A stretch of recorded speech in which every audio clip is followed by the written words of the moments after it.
역성문화예술관 문현미 관장님의 인사 말씀이 있겠습니다. 여러분 반갑습니다. 네, 여러분 오늘 이 뜻깊은 시간에 참 잘 오셨습니다.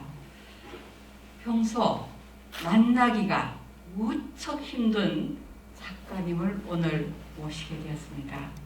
제 개인적으로도 매우 기쁘고 감사하다고 지금 생각하고 있는데요.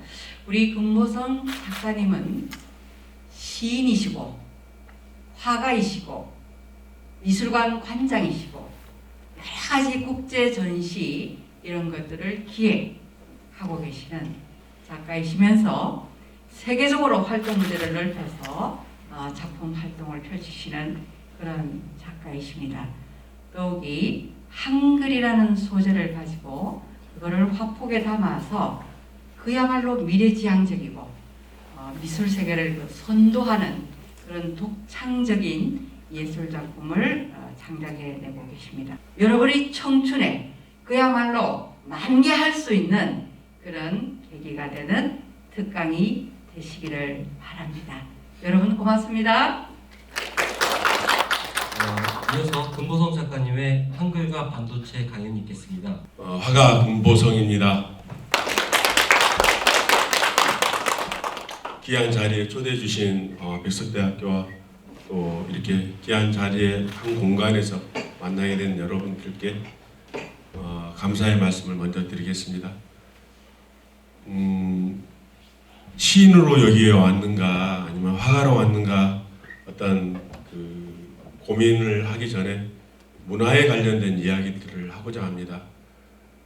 제가 조금 전에 저희 집에서 나왔을 때 가장 소중한 무언가를 가지고 나와야 되는데 여러분들이 집에서 나올 때 어떤 걸 이렇게 소중하다고 생각하고 가지고 나오십니까? 여러분들이 가방 안에 뭐 노트나 아니면 여러 가지 또 핸드폰이나 지갑이나 그런 것들이 있는데 가장 소중한 것들이 과연 무엇일까라고 생각할 때 저는 담고 왔던 USB 이 안에 조그만 칩이 있죠. 반도체라는 칩. 여러분들이 가지고 있는 핸드폰에도 반도체라는 칩이 있고 워치 시계에도 또 촬영하는 카메라 속에도 모든 것 안에 다 칩들이 이제 반도체가 있는데 이것이 무엇이냐면 가장 소중하다는 것이죠. 여러분들이 이 학교에서 가장 소중한 반도체입니다. 이것이 지금 우리가 하고자 하는 이야기입니다. 나는 누구인가? 나는 어떻게 살아야 할 것인가? 문화는 무엇인가? 이러한 이야기들을 할 때 내가 빠져서는 안 되잖아요. 내가. 그러면 반도체라고 하는 것이 그냥 IC 칩으로 생각을 하고 왜 문화와 이 반도체를 생각했을까? 기독교 대학이니까 예수님 살아계실 때 당시에 반도체는 무엇이었을까? 예수님의 12제자. 그들이 전 세계를 움직였지 않았나 그렇게 생각되어집니다. 제가 이제 목차를 먼저 만들었는데 반도체는 무엇인가라고 생각할 때 그냥 가지고 있는 것만이 반도체가 아니라 내가 반도체다. 내가 이 사회 구성원의 반도체이기 때문에 이 사회가 움직이고 있다는 것이죠. 그러면 반도체 중에는 유형의 반도체가 있고 무형의 반도체가 있는데 결국은 우리의 두뇌를 움직이게 하고 우리의 몸을 움직이게 하고 삶의 패턴을 만들게 하는 거죠. 이러한 것들이 어떻게 사용되어지는가. 반도체가 만약에 중단이 되어지면은 자동차도 이제 쓸모없는 고철 덩어리에 불과하죠. 이제 유형의 반도체는 산업을 발전시킵니다. 도시를 움직이게 하고 국가를 움직이게 하고. 그리고 무형의 반도체는 과연 무엇일까? 정신을 움직이게 하죠. 정신. 한글은 큰 글이라고 이야기를 했는데 요즘에는 이제 위기가 찾아왔습니다. 말이 너무 많이 줄어들어 버렸죠. 말이 줄어든 것도 문제이긴 하지만은 이제 언어나 아니면 여러 가지 비속어나 아니면은 대화의 소통을 하지 그 안에 감정이 많이 사라져 버렸습니다. 큰 글이라고 하는 이것을 어떻게 하면 남길 수 있을까? 지금 한문을 읽어내는 그러한 사람들이 계속 줄어들고 있고 한글도 어느 시점 되어지면은 읽을 수 없는 그러한 시기가 오지 않을까? 말을 할 수 있지만은 글로는 알 수 없는 것. 그래서 이것을 기록하기 위해서 그러면 그림을 한번 표현해 보자. 20살에 첫 이제 개인전을 하고 20살에 첫 시집을 내고 38년 전에는 단순하게 어떤 기호적인 그림들을 이제 칠을 하고 또 그림을 그리고 그리고 지금에 있는 뭐 미음의 의자, 이자 이러한 것들을 이제 반복해서 이러한 그림들을 이제 하나씩 니은, 미음 아주 기호적인 부분에 대해서 그리고 물고기는 여수라고 하는 글자를 넣어서 여수 그래서 여수 안에 물고기가 또 2마리가 있고 이러한 한글들을 입체적으로 또 표현하고 또 한글로도 이렇게 풍경도 그릴 수 있고 인물도 그릴 수 있고 그래서 인물 그림도 이제 그리고 또 왼편 그림은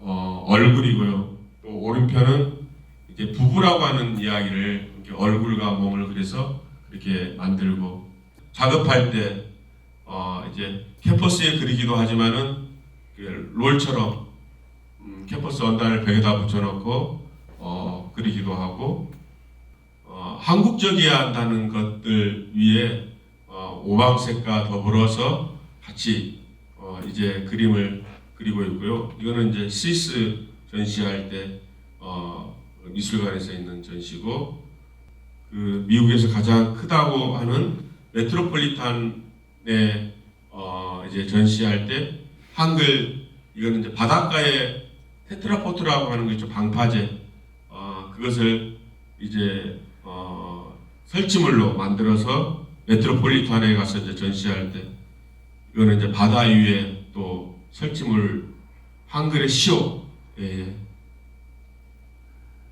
그래서 이거는 이제 자두도 하고 이제 구상이나 비구상이나 그리고 입체 설치 어떤 형태들을 가지고서도 하고 또 사람의 이름을 가지고도 작업을 진행을 하는 거고 하나의 이 사회 구성원에 들어갈 수 있는 정말로 소중한 반도체다.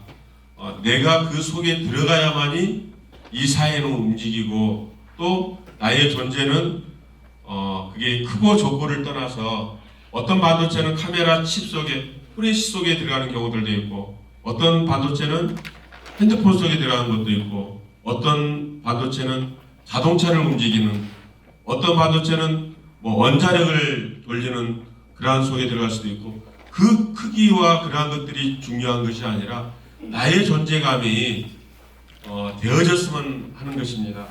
작가님께서 그 한글을 가지고 윷놀이판 방식으로 해서 이 작품을 창작하시게 된 맨 처음의 그 발상을 하시게 된 어떤 결정적인 계기가 있으실까요? 독일에 해체 시가 있는데 이 해체 시의 내용 중에는 이 글자를 나는 간다 하면은 니은 뭐 이런 글자를 이렇게 풀어서 바닥에 이렇게 따로따로 이렇게 흩어놓은 것들 거기에 영감을 얻은 거죠. 우리의 글자를 풀어서 그 안에 색을 입히면은 그림이 되지 않을까. 그래서 막연하게 캔버스를 사서 물감을 사서 그림을 이렇게 그려놓고 그걸 가지고 인사동에서 첫 전시를 했습니다. 여러분들이 반도체라고 하면 전 세계에서 여러분들을 탐내지 않을까. 왜? 여러분들은 모방이나 표절하는 국민이 아니라 창조하기 때문에 여러분들이 땀이 필요합니다. 창조하기 위해서 그러한 시간들을 견디어야 되지 않을까. 좀 더 시간을 가지고서 아마 노력한다면은 최고의 어떤 문화 민족이 되지 않을까. 거북선을 만들었던 후손이었고 금속 활자를 만들었던 금속 활자가 무엇인지도 모르는 그러한 시대에 그 배고픔 속에서도 글자를 만들고 글자를 보급해야겠다는 그 마음이 있었기 때문에 아마 금속 활자가 나오지 않았을까 이렇게 생각됩니다.